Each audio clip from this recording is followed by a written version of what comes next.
imezalisha wanafunzi wengi, imezalisha wanazuoni, imezalisha watu ambao alhamdulillah hivi sasa wanaashiriwa kwa vidole kama wanaposema Waarabu, bisharu ilaykum bil badan, fulani kadha fulani kadha, katika elimu na katika uongozi. Kwa hiyo kila mmoja alifahamu hilo, lakini mahadi hii ni mahadi ya sunna ala manhaji ahli sunnati wal jamaa, yenye msingi mkubwa wa kufuata kitabu cha Allah subhanahu wa ta'ala na sunna ya mtume wetu Muhammad sallallahu alaihi wasallam, ala fahmi salafi salih, kwa ufahamu wa wema waliotangulia. Kwa kila mmoja afahamu hilo kwamba hii manhaji yake, mfumo wake inafuata mfumo wa ahli sunna wal jamaa, ambao ni mfumo wa kumfuata Mtume Muhammad sallallahu alaihi wasallam, vile kumfundisha Mtume sallallahu alaihi wasallam kwa wema, kwa ufahamu wa wema waliotangulia, ndivyo sisi tunafuata manhaji yetu. Na moja ya mambo makubwa ya kuelewa manhaji ya ahli sunna wal jamaa katika misingi yake mikubwa kabisa, alwasafia, ukati kwa kati. Sisi ni watu wa kati kwa kati, hatuna buluu wala hatuna jafaa. Manhaji yetu ni ya wasafia, kile kilicho sahihi tunakifuata, kile ambacho si sahihi hatukifuati, tunakiacha. Kwa hivyo hii ni moja ya mambo muhimu sana. Kwa hiyo ukiwa hapo uelewe, unatakiwa uwe ni mtu ambaye unafuata manhaji ya ahli sunna wal jamaa, na ndio mwongozo wa chuo hiki. Chuo hiki kiko chini ya taasisi mashuhuri inaitwa Ansar, au inaitwa Markazul Ansar li Shababi Muslim, au Ansar Muslim Youth Center. Hiki chuo ndio kinaongozwa na hii taasisi kubwa kabisa hapa nchini, ambayo inajulikana na kila mmoja wetu, ambayo kiongozi wake mkuu ni Sheikh Salim Abdurrahim Barakian hafidhahullah taala wa na kwa uwezo wa Allah subhanahu wa ta'ala atakuwa na kikao maalum muda si mrefu subhanahu wa ta'ala. Hayo katika mazungumzo yangu haya nitagusia mambo mengi ambayo yanahusu elimu, yanahusu nidhamu. Haya tutayazungumza kwa uwezo wake Allah subhanahu wa ta'ala. Jambo la elimu Sheikh amejaribu kuligusia kiasi fulani, amegusa jambo hili kwa umuhimu wake na uzito wake, na kila mmoja anajua Mwenyezi Mungu subhanahu wa ta'ala alipoitukuza ile elimu, aqala yarfa'illahu alladhina amanu minkum walladhina utul ilma darajat. Hii ni aya muhimu sana kujua kwamba wale ambao wanaoshughulika na elimu, wale ambao Mwenyezi Mungu subhanahu wa ta'ala amewapa taufiki ya kupata elimu ya kisheria, hawa Mwenyezi Mungu subhanahu wa ta'ala anawanyanyua daraja la juu kabisa.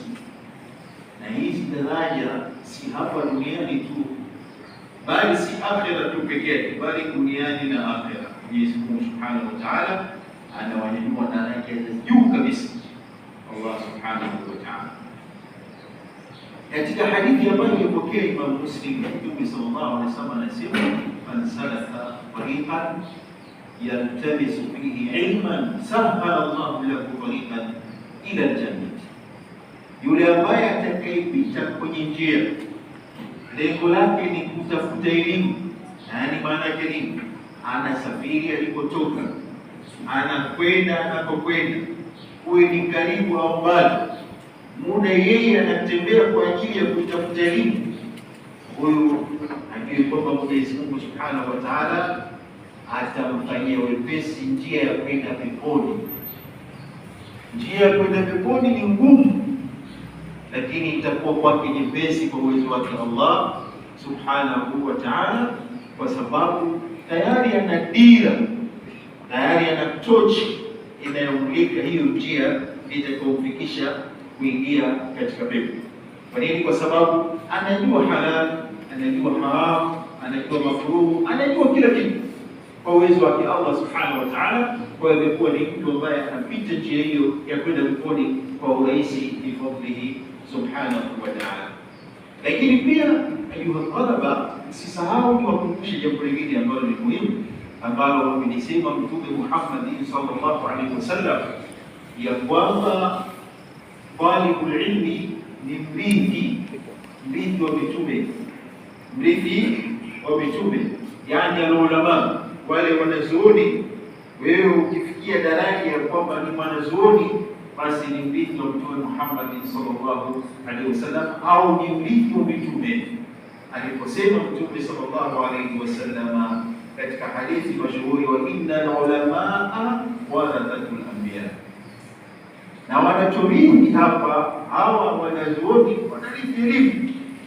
Wanachorithi ni elimu, sio utume. Hapo wanarithi elimu. Jambo kubwa kabisa kuwa ni wenye kurithi elimu, na elimu wanayorithi ni elimu kubwa kabisa, elimu ya kisheria. Ayuha al-abnan, katika mambo muhimu ambayo tumehusiwa hapa na Sheikh ameigusa, na mimi napenda niguse, ni al-ikhlasu fi talab al-ilm. Jambo muhimu sana, mukhlisan fi talab al-ilm. Usitafute elimu kwa sababu nyingine yoyote isipokuwa itafute elimu kwa ajili ya Allah subhanahu wa ta'ala. Wa umiru ila liya'budu Allah mukhlisina lahu din, kwa sababu elimu ni ibada. Ikiwa elimu ni ibada, una umuhimu mkubwa sana kwa kuwa na ikhlas katika ibada, kwa sababu ni ubongo au moja ya nguzo kubwa kabisa za kukubalika ibada yote ni kuwa na ikhlas. Usipokuwa na ikhlas, maana yake kwamba ibada yako haikubaliki, na hilo ni tatizo kubwa linalosababisha kuporomoka matendo mengi ambayo wanawafanya watu. Kwa nini? Kwa sababu imekosa kuwa na ikhlasi kwa ajili ya Allah subhanahu wa ta'ala. Na Mtume Muhammad sallallahu alaihi wasallam anasema, man ta'allama ilman mimma yubtagha bihi wajhu Allahi la yata'allamuhu illa liyusiba bihi 'aradan min ad-dunya lam yajid 'arfa al-janna. Yule ambaye anayetafuta elimu katika yale ambayo yanayotakiwa kuyatafuta kwa ajili ya Allah subhanahu wa ta'ala, lakini anafanya ili apate cheo duniani, apate mambo ya kidunia, apate cheo, apate sifa, apate pesa na mfano wake, huyu hatapata harufu ya pepo. Hata hivyo atapata harufu ya pepo, yaani pepo iko mbali na yeye kwelikweli. Hii ni hasara kubwa. Wewe umetoka huko, umetumia muda wako mrefu kusoma, kisha uwe hauna kitu, kisha uondoke bila kupata lolote, kwa maana urejee sifa aliyadai. Na hili ni jambo zito kwa hakika.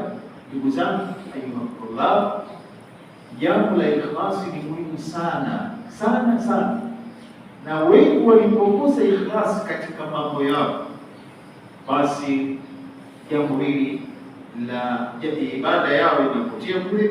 Na katika elimu hasa, anapokosa mtu ikhlas, hivyo unaona ni leo watu wengi wanapotea. Anaweza mtu akatoa fatwa kwenye jambo fulani kwa kuwaridhisha watu, kwa kutaka umaarufu, kwa kutaka kujulikana, matokeo yake hatuipata pepo ya Allah subhanahu wa ta'ala. Hilo ni tatizo kubwa sana ambalo liko katika jamii sasa. Ayuha elimu, kwamba kutafuta elimu si jambo jepesi, si jambo jepesi. Linahitaji kujitoa, linahitaji uvumilivu, linahitaji kuwa na subira ya leo. Ninyi mnaona huku tu kuwa kumetoka kule kulikotoka kuja hapa kunahitaji subira. Watu wamesafiri masafa marefu, lakini maisha yenyewe ya kutafuta elimu haya yote ni subira. Maisha yenyewe ya kutafuta elimu yote ni subira. Hata utajiri inahitaji subira. Na kule kujifunga tu kwa ajili ya kukaa kusikiliza darasa kuanzia asubuhi mpaka labda adhuhuri inahitaji subira. Kumtii mwalimu inahitaji subira. Kufuata maelekezo ya nidhamu inahitaji subira. Vinginevyo hauwezi kufikia kule ambapo unapotakiwa ufike. Na ndiyo amri ya kusubiri ni jambo kubwa sana. Bwana Mtume Muhammad sallallahu alaihi wasallam ameamrishwa kusubiri. Mtume Muhammad sallallahu alaihi wasallam pia ameamrishwa kusubiri. Katika aya nyingi zilizokuja katika Qur'an, miongoni mwa aya hizo zinamwambia Mtume Muhammad sallallahu alaihi wasallam, wasbir nafsaka ma'a alladhina yad'una rabbahum bil ghadati wal 'ashi wa la ta'ku 'aynaka 'anhum turidu zinata al-hayati. Kwa hiyo subira ni kitu muhimu sana. Kukosa subira basi hautaweza kufaulu. Na imekuja katika adha hii subira haitakuwa kwenye jambo lolote isipokuwa sana kulipamba hilo jambo. Muhimu sana kila mwanafunzi aliweke katika mipango yake ya kila siku kuwa na uvumilivu katika kuitafuta elimu. Hili ni jambo muhimu sana.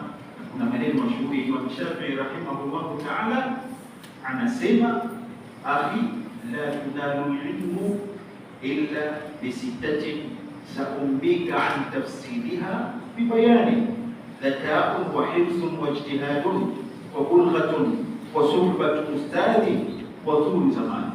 Haya mambo sita ameyataja Imam Shafi'i, ambayo haya tu peke yake yatosha kuwa dira kubwa kwa kila yule ambaye anayekusudia kuitafuta elimu.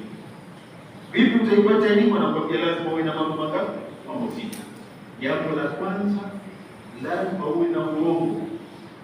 Akili ni kitu muhimu sana. Takaa kuweza kuchambua, kuweza kujua, kuweza kupokea, kwa sababu ukikosa akili iliyokuwa salama huwezi kujifunza. Haiwezekani ukapata elimu. Kwa vile ubongo wako hauwezi kupokea vizuri, ubongo wako hauwezi kupokea kile unacholishwa. Kwa hiyo hili ni jambo la kwanza. Akasema jambo lingine, kupa bidii, ikatajwa ijtihad, kuwa na bidii, wa bulgha, na kuwa na kile ambacho kinachokusaidia kuifikia ile elimu. Mfano mali, ili kuweza kununua vitabu na mambo mbalimbali yanayohusu elimu. Lakini pia kuwa na mwalimu muda mrefu, sio kupata ustadi. Kuwa na mwalimu muda mrefu, kila wakati unakuwa na mwalimu. Maisha yako yote kuwa na mwalimu. Muulize mwalimu, taka maelekezo yake, taka irshadati kutoka kwake, taka usia kutoka kwake, sikiliza kutoka kwake. Wengi katika tulabu ilmu hada zamani, yale mahudhurio yao kwa darasani ni muda mfupi sana. Wanavibu, alafu wanatamani wawe ni katika wale ambao wanaofaulu. Ile ni jambo ambalo haliwezekani. Kama alivyosema mmoja wa shairi, kitabu Najata, wala mtasilu kubasalika inda safinata la tajri ala madha ya jamaa. Basi haiwezekani. Mtu anayetaraji kwamba atafaulu wakati hajapita njia za kufikisha kule kwenye kufaulu ni sawa na yule ambaye anayetengeneza safina, anayetengeneza mashua nchi kavu, alafu anapanda anataka itembee. Haiwezekani. Na huu ni mfano mzito sana. Anayepigiwa mtu ambaye analitaka jambo la kheri, jambo zuri alipate wakati anapita njia sio zake. Haiwezekani. Kwa hiyo ni mambo muhimu sana haya ameyataja Imam Shafi'i rahimahullah ta'ala. Lakini jambo la mwisho alisema tulu zamani, muda mrefu. Lazima ukubali, usijitie au haiwezekani kwamba baina ashiyati wa duhaha, yani asubuhi mpaka jioni uwe alim. au miaka yako 2-3 ya ali. Haiwezekani hata kidogo. Wapo baadhi ya watu wakijua 2-3 tayari wanakuwa wanajitia wao ni mamufti kwa fatwa. Matokeo yake huwa wanateleza, bali wanakosea, kwa sababu wanatakiwa atoe fatwa ambaye tunaweza kusema kwamba anateleza ni yule ambaye mwenye sifa ya kutoa fatwa. Mwenye sifa ya kutoa fatwa, mufti ana sifa ya elimu inayotosha kuweza kutoa fatwa, lakini mtu akiwa hana sifa ya elimu inayotosha kuweza kutoa fatwa, huyu ni mukallid, ni mtu ambaye hana uwezo wa kufikia daraja ya ijtihad kuweza kutoa fatwa kwenye mambo. Kwa hiyo baadhi ya watu muda mfupi tu wanataka awe mufti, anatoa fatwa, na wapo wengi katika zama hizi shabab ambao yatasarrauna fi fatwa, wanafanya haraka kukimbilia kuwa mufti wakati wa kufikia.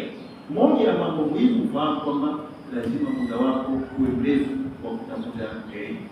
Lazima muda wako uwe mrefu wa kutafuta elimu ili uwe na mwili ulioshiba elimu, uliotosheleza katika kila eneo. Tutakuja kuona nyinyi hapo baadaye wakati tunasoma mambo gani, nyenzo gani anahitajika awe nazo anaitafsiri Qur'an, nyenzo gani anahitajika awe nazo anayetoa darasa ya fiqh au hadithi na mfano wake. Kwa hiyo si tu ukaa ukasoma vitabu 2-3 ukaiona kwamba wewe sasa ni mwanazuoni. Hapa Imam Shafi anasema lazima upate tulu zamani, muda mrefu uweze kupata elimu. Katika mambo muhimu ambayo yanatakiwa ajue tulab, atakayokumbushe jambo muhimu pia ni kuchunga nidhamu.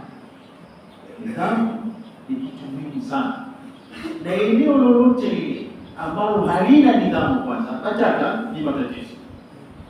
Lakini eneo ambalo lina nidhamu alafu haifuati ile nidhamu ni tatizo kubwa sana. Lazima watu wakubaliane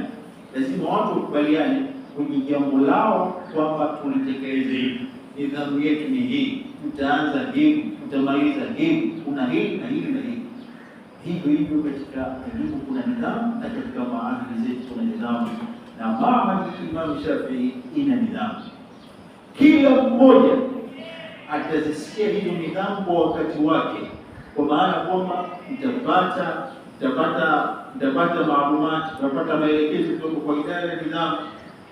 Leo utapewa tu kwa ujumla haya tunayozungumza, yatafafanuliwa kidogo na idara ya nidhamu ambao wapo hapa. Ni lazima kila mwanafunzi achukue nidhamu. Mwanafunzi mtadhiri huyo ndio anaweza kupata elimu. Sisi wote ambao tunatuona huku mbele tulipambana, tulikuwa na nidhamu. Bila kwa mfano, mimi sikumbuki kwamba nilikuwa na kiabu napokuwa darasani, isipokuwa napoumwa. Basi nikiwa naumwa na nakumbuka nilipata zawadi nyingi sana wakati wa kusoma kwa sababu ya kufuata nidhamu. Zawadi nyingi sana ambazo nilikuwa nikizipata kwa sababu ya kufuata nidhamu. Mmoja ya mambo makubwa ni kuhudhuria kwenye masomo, kutotii, jambo muhimu sana. Lakini katika nidhamu ambazo ni muhimu sana ni kuwa mtiifu kwa uongozi. Utiifu ni jambo muhimu sana, ambayo imekosekana kweli zama hizi. Yaani Waislamu wale ambao walitakiwa wao ni mfano katika taa, wao ni mfano katika kuasi viongozi wao, kwa sababu moja au nyingine. Wakati Allah subhanahu wa ta'ala anatongea ya ayyuhalladhina amanu atiu Allah wa atiu rasula wa ulil amri minkum, enyi ambao mlioamini mtii Allah na mtii mtume na wale ambao wamepewa madaraka, wamepewa nafasi ya kuongoza. Ulil amri, pamoja na kwamba wa kwanza kabisa anayezingatiwa hapa ni waliyu amri muslimin, yule kiongozi wa juu anayewaongoza Waislamu. Lakini kila yule ambaye ameshika nafasi fulani katika kusaidia kuongoza Waislamu, huyo anaingia katika waliyu amri, sababu anasimama yeye kama yeye kwenye nafasi ya waliyu amri, yule ambaye yuko juu. Na nyinyi mnafahamu kwamba katika nchi zetu hizi hakuna wali amri am anayewaongoza Waislamu wote ambao wamekubaliana Waislamu na umma kwamba huyu ndio kiongozi wa Waislamu wote. Hakuna. Na hivi mnaona mapigano ambayo iko sasa, nani ambaye kiongozi wa Waislamu nchi hii? Taasisi gani ambayo ni taasisi mama nchi hii? Ni jambo ambalo liko wazi. Mimi sasa nizungumza, lakini tunasema kwamba kila kiongozi kwa nafasi yake anatakiwa kumtii, kufuata amri ya Allah subhanahu wa ta'ala, kwa sharti kwa muda ambapo hajaamrisha maovu, hakukataza yale mema yasifanye. Inama ata'atu bil ma'ruf, kama alivyosema Mtume Muhammad sallallahu alaihi wasallam, wala ta'ata li makhluqin bi ma'siyati al-khaliq. Kwa muda ambapo hajaamrisha maovu, basi wewe unapaswa utii. Sisi tumekubaliana nidhamu zetu hizi, wewe tii. Na kutii kwako unaashiria moja ya tabia muhimu sana ambazo anatakiwa awe nazo Muislamu, nayo ni tabia ya unyenyekevu. Kuwa mnyenyekevu. Baadhi yetu wakishaambiwa kiongozi wako ni huyu, anamwangalia, huyu atanipata mimi kiumbe, huyu kadha wa kadha, huyu atabiki elimu na mziki, huyu kadha wa kadha. Kwa hiyo matokeo yake anamdharau, matokeo yake hapati yale ambayo anayemwelekeza. Nini kinachotokea baada ya nidhamu inaharibika? Na ikiharibika nidhamu, kinaharibika kila kitu. Hakuna sehemu ambayo haina nidhamu ikawa na mafanikio. Hakuna sehemu ambayo haina nidhamu ikawa ina mafanikio. Hakuna. Lakini sehemu ambapo kuna nidhamu na ile nidhamu ikafuatwa, hapo ndipo kwenye mafanikio. Kila mmoja kashika lake. Mimi nahusika na taa, nasimamia taa. Mimi nahusika na maji, nasimamia maji. Mimi nahusika na usafi, nasimamia usafi. Mimi nahusika na mapishi, nasimamia mapishi. Mimi nahusika na saka, nasimamia saka. Kwa mujibu wa taratibu. Tunatakiwa tufanye hili wakati fulani tunalifanya, hili wakati fulani tunalifanya.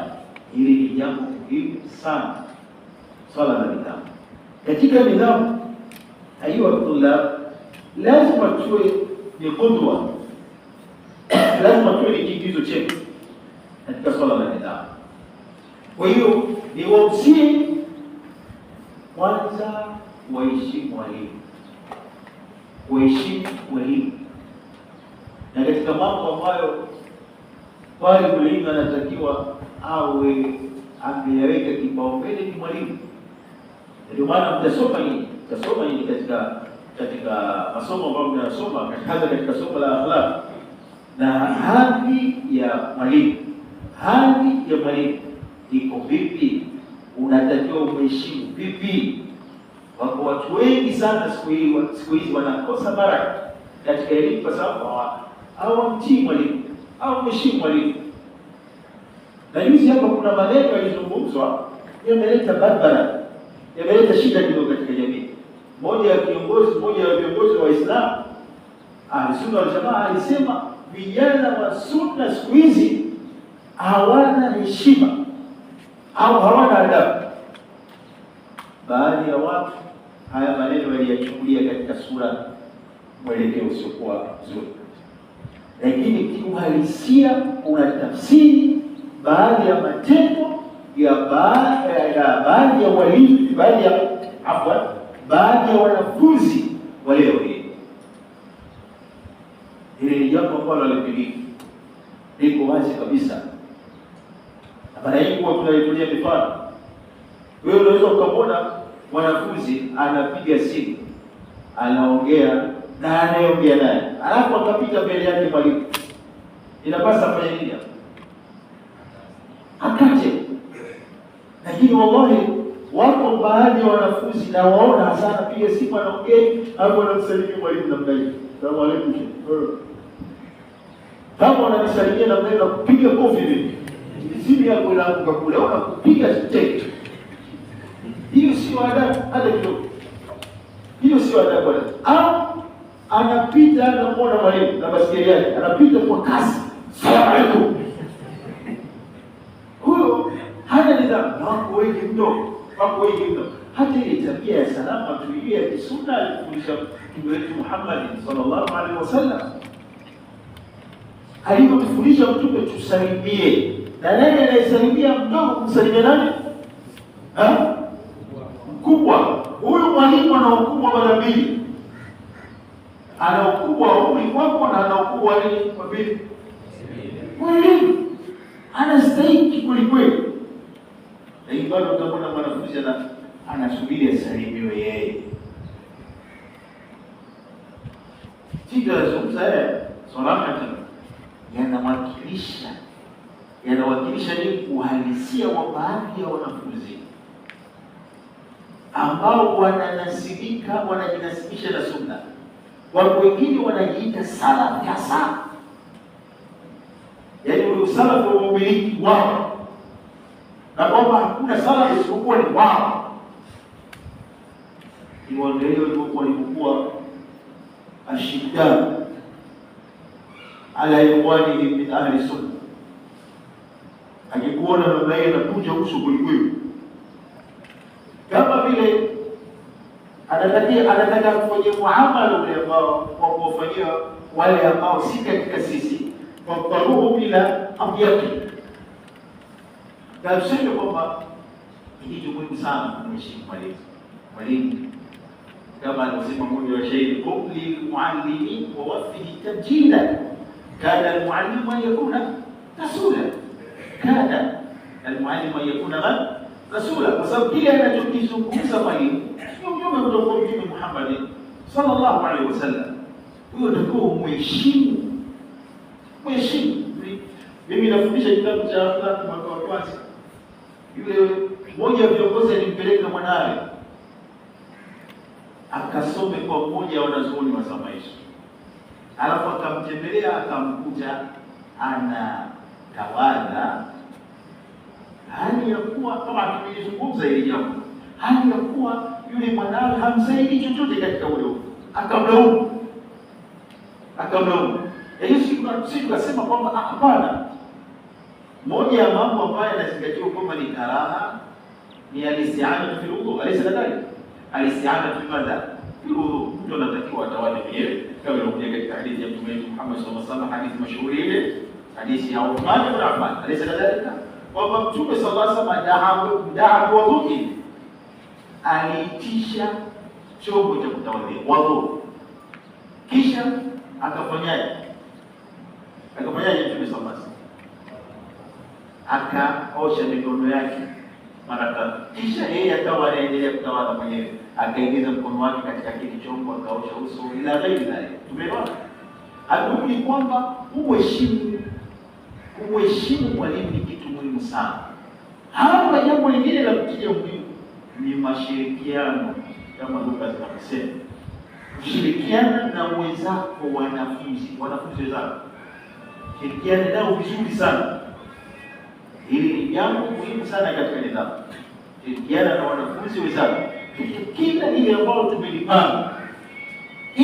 tumelipanga, lazima tuonyeshe ushirikiano wa hali ya juu. Tushirikiane kulikamilisha hilo, na linakamilisha jambo letu la elimu. Hili jambo si jambo dogo, kushirikiana. Na ndio maana imekuja katika Qur'an, wa ta'awanu 'ala al-birri wat-taqwa. Hakuna mtu anayeweza kwenda peke yake hata kidogo. Ushirikiano ni kitu muhimu sana. Lakini jambo lingine ni kuwa na muamala mzuri, pamoja. Muamala huu mzuri ni kwa wote. Hapa inawezekana kuna walimu na wanafunzi, lakini kuna watendaji wengine. Zamani tulikuwa na mlinzi hapa, lakini tunaye mpishi, tunao wafanyakazi wengine ambao wanakuja, kwa mfano waandishi wa habari kama hapa, ambao walikuwa wanafunzi, lakini sasa leo wanasimama kama waandishi wa habari. Tunawatumia katika taasisi yetu. Hao wote yapasa uwe ni mfano wa kushirikiana nao, kuheshimu na kuwapa kila ule msaada ambao unahitajika. Ni kitu muhimu sana kufanya hivyo. Tukifanya hivyo tunashia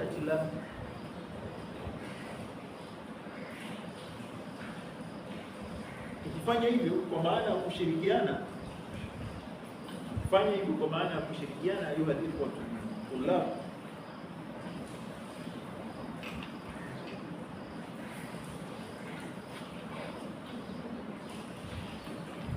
tutakuwa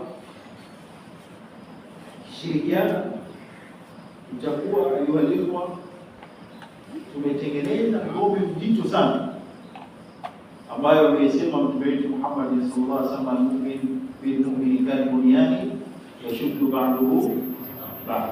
Ni ngome mzito sana ambayo inatengeneza umoja wa hali ya juu, na umoja ni nguvu, na hivyo tutafika kwenye maslahi yetu yale ambayo tunayakusudia. Jambo lingine ambalo ni muhimu, kutumia vizuri wakati. Wakati wako ni rasilimali muhimu sana, muhimu sana. Na kwa bahati mbaya niseme, katika watu ambao wanaonekana wanaopoteza wakati sana ni sisi fulani. Tunaopoteza wakati sana. Licha kuwa tunasoma visa vya watu jinsi walivyotumia wakati katika kutafuta elimu, hakupoteza muda hata kidogo. Lakini sisi tuko tayari. Kwa mfano mimi natoa mfano kabisa. Mfano kwa mimi naiona katika wanafunzi wa siku hizi, zile nyenzo za kujifunzia zimebaki kusikiliza basi. Unaweza kumwona mtu kwenda kwenye mhadhara haandiki chochote. Si ana uwezo gani mtu huyu wa kusikiliza na kuhifadhi na kubaki nacho kile kitu alichokisikia, alivyosikia vile vitu alivyosikia vyote. Wanasema kwamba lazima mwanafunzi awe na kalamu, lazima awe mwanafunzi awe na daftari ili asajili kile ambacho anakisikia. Unasema ule mashuhuri alimu wala saidu walikitabatu kaidu. Elimu ni sawa na swala yule ambaye yuko wapi polini, mnyama ambaye anaikimbia sana. Unaambia mfano, wewe umekwenda kumuinga swala alafu ukamkamata. Baada ya kumkamata akatulia kidogo, ukamweka nyuma pembeni, ukamweka hapa pembeni, unaendelea kutafuta swala lingine, utamkuta hivi akijua tu kwamba umemwacha huyu akakimbia. Ndivyo ilivyo. Kwa hiyo ili elimu ibaki lazima uiandike, lazima uiandike. Sasa wengi katika wanafunzi leo hawaandiki kabisa. Akienda anasikiliza na huyu ni mustami, sio collaborate, sio qualified. Kuna ule msemo unasema kun alima au mutaallim au madha au mustami, sio? Sasa huyu ni mustami, sio mutaallim, sio mutaallim. Watu wengi sana anasema bwana, mimi ni samiu tu. Tena anasema hivi, mimi ni samiu tu, lakini najua kila kitu. Kila kitu ni uwezo ukaniogopea. Haya ni maneno ya mtaani. Ni kweli unaweza ukafika huko. Kule tikrar. Tikrar na msemo mwingine anasema kisha tikrar. Yualimu madha? Yualimu al-himar. Hata kutoa mfano mbaya kama huo. Lakini kweli urejelea sana mpaka yule mtu mjinga na mpumbavu kweli, kama punda anajifunza, anapata elimu. Lakini angalia punda anapopigwa bakora kila siku azidishe spidi mpaka anaumia, anazidisha spidi, si anaendelea kupigwa tu. Sasa kwa hakika ni jambo muhimu sana kuchunga wakati. Wakati ni rasilimali kubwa kwa kila mtu, na Mtume Muhammad sallallahu alaihi wasallam anasema ni matano makubulu kilima kathiru minan nas asihatu wa madha al-farah. Mambo haya watu wengi wameyakosa, hawana afya na wakati. Sasa wengi katika kulamu wanapoteza wakati wao. Hivyo wanasema mtu huwa anatoka hapa mahali katika kulamu, halafu akifika pale getini hajui aende kulia wala hajui aende kushoto. Maamuzi anataraja ndio usufiri hadi ndio kwenye barabara ya lami. Hana mipango wala ametoka bila mipango, au ana mipango kwenda kupoteza muda. Yaani kuna mtu asema anaenda kupoteza muda. Wapi anakwenda? Aenda baharini kupoteza muda. Unapoteza muda, unajua unajua thamani ya muda? Yule ambaye anafika siku ya Kiyama akaona makosa yake na amefanya tafriti kubwa ya kutofanya mema, anasemaje? Aya inasemaje?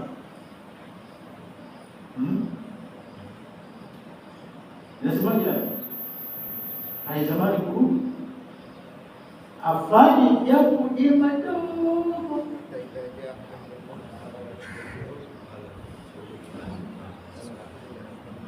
Aisoni mmoja anasema qala rabbi irji'uni la'alli a'malu salihan fima taraktu. Lakini aya hii laula akhartani ila ajalin qarib fa asaddaqa wa akun min as-salihin. Sasa wewe unapoteza muda ambao utafuta elimu.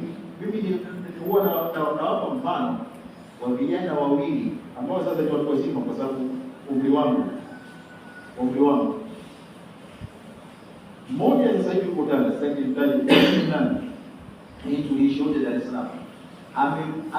Amefika umri wa miaka 20, hajui hata alifu juu, alikaa chini ndani ya miezi mitatu hivi.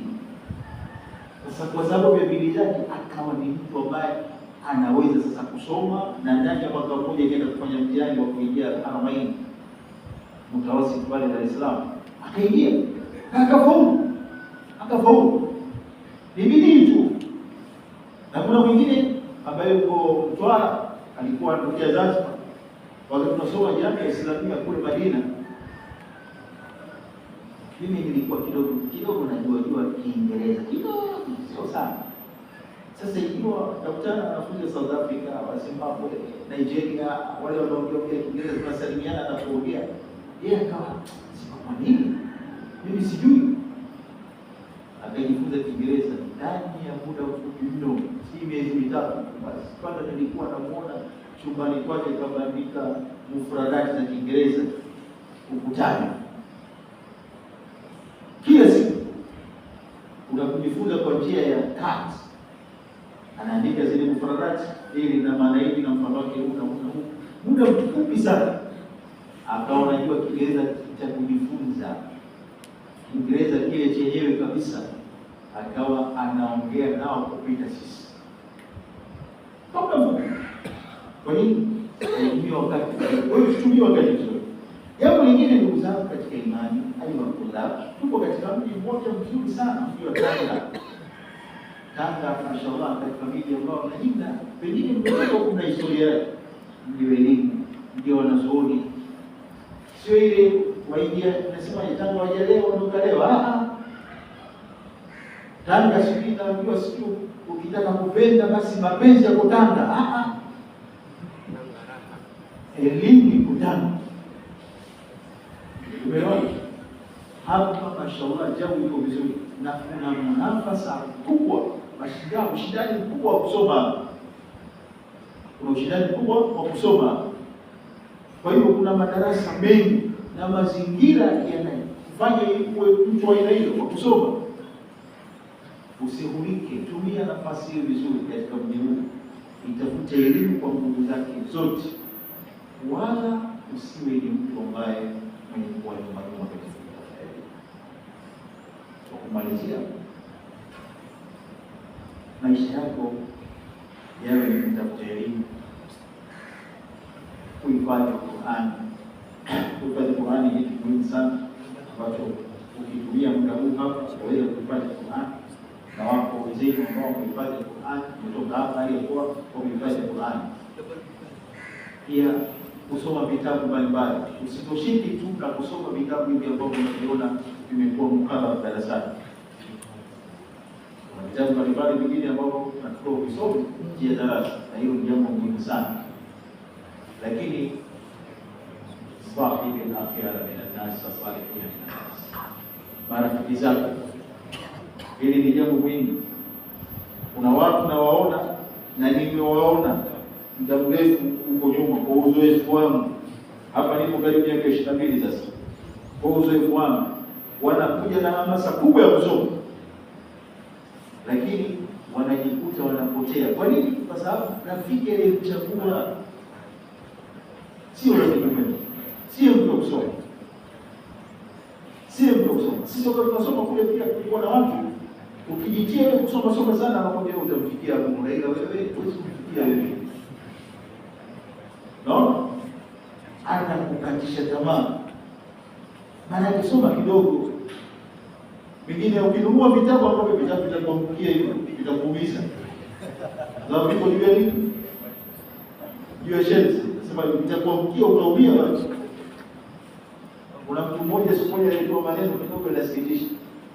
Anasema kwamba bwana mmoja alikuwa anasoma kule Madina kama au Saudi Arabia. Kwa ananunua vitabu vingi, alivyokuja nyumbani senti tano hana.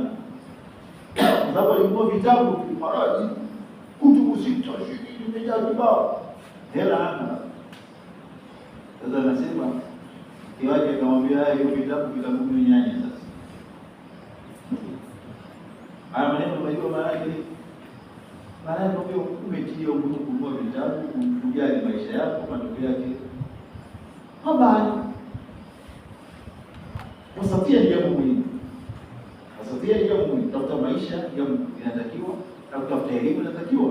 Lakini maneno haya yote yalikuwa yanamaanisha kuwakatisha watu tamaa. Kuwakatisha watu tamaa. Sasa unawasikiliza watu kama hawa, unasoma kama Abu Huraira wewe. Wale soma zamani utafikia kumtembea wewe. Wewe maneno ya kukatisha tamaa. Na leo kuna watu ukiwaangalia mashallah tabarakallah jinsi yalivyokuwa na nguvu katika elimu, vijana katika elimu. Unaweza kuona mfano hayajui. Kwa nini usiseme kwa nini mimi nisiwe kama yule Abu Huraira wa sasa hivi? Kwa nini usiseme mimi kwa nini nisiwe kama Sheikh Ibn Baz? Nisiwe kama Sheikh Ibn Uthaymeen, Sheikh Saleh Ibn Uthaymeen, nisiwe kama Sheikh nani? Fauzan. Kwa nini inawezekana? Inawezekana. Yaani mtu akikwambia kwamba huwezi kuwa kama yule ni mwongo huyo. Kwa nini aliweza yeye wewe usiwezi? Lakini inahitaji kuwa na misingi. Sasa miongoni mwa misingi mikubwa sahihi na pia watu wema wanao. Wana watu wema, marafiki wazuri. Msiwe na marafiki wao. Marafiki wao ambaye anakuambia kila wakati usiende mpirani. Kuna watu wanahama kwenye maneno tunaita nini? Ibada ya mpira, ibada umiza hivi. Mechi sita leo, anaziangalia zote. Unafika usiku wa manane ndio analala au anachat. Yupo katika Facebook sisi mwisho wa siku ana feli. Mwisho wa siku ana feli. Kwa hiyo niseme tu muda umechukua kwa hili na niambia mashehe kwamba tutakuwa na kama mandarau ya nusu saa. Na inabidi nimechukua dakika nyingi zaidi. Lakini lengo letu ni kuwakumbusha wetu hapa mahali, hasa wanafunzi wapya. Wetu hapa mahali ni kwa ajili ya kutafuta elimu. Tutumie fursa hii ya kutafuta elimu. Tuchunge nidhamu, tufuate maelekezo yale ambayo tunayopewa. Tuwe na heshima. Tukifanya hivyo, tutaweza kufikia malengo yetu. Katika kisa hii inshallah tutakuwa na taarifa ya kuweza kufahamu walimu wetu. Wote inshallah tutaweza kufahamu biidhnillah taala katika kisa hii biidhnillah taala. Lakini moja ya vitu ambavyo tulivisahau katika muda wetu leo ni kwamba kuna kismu QT, kitengo cha QT hapa mahali Mshaka. Kama unaona kwenye bango kubwa, wale ambao wanataka kujiendeleza kwenye masomo ya elimu ya sekondari wanaweza wakatumia fursa hiyo hapa mahali. Na wenzetu ambao wapo sasa, kuna ambao wamefika form 6 sasa, wanaendelea kusoma masomo haya na haya kuwa nasoma masomo ya elimu ya mazingira wakiwa form 6 sasa. Kwa hiyo mwakilishi yuko hapa, tutampa nafasi baadaye aweze kuwapa taratibu fupi tu kwamba ili mimi niweze kuendelea na masomo natakiwa niwe na 1, 2, 3. Na sisi kama taasisi huwa tunadhamini baadhi ya mambo muhimu tukiwa na nafasi. Kwa mfano mwaka huu alhamdulillah wanafunzi wote wale ambao wapo katika kismu ya QT wote tumewalipia sasa. Sawa, wale ambao wanasoma QT tulipokea maombi yao mwaka huu tuweze kuwasaidia, tumewatafutia udhamini, wamelipiwa wote, atakiwe mtu alipe senti tano. Tumeona. Kwa hiyo haya tutaelewa hapa. Ni fursa, na waambia wale wageni ni fursa hiyo kujishughulisha elimu. Soma kila kitu unachoweza kusoma hapa. Ondoka hapo ukiwa umemaliza dhana yako, umemaliza form 6 yako, umesomea kompyuta na hata ikiwezekana elimu zingine. Dereva, nenda tafuta nafasi usome dereva na nini na mfano wako. Somea umeme, somea mambo ya IT na mfano wako. Huyu ni mtu ambaye alhamdulillah mzawija al-maalumat. Umechukua muda mrefu kwa billahi tawfiq. Sallallahu alaihi wasallam ala nabiyina Muhammad wa ala alihi wa sahbihi ajma'in. Sheikh, nafikiri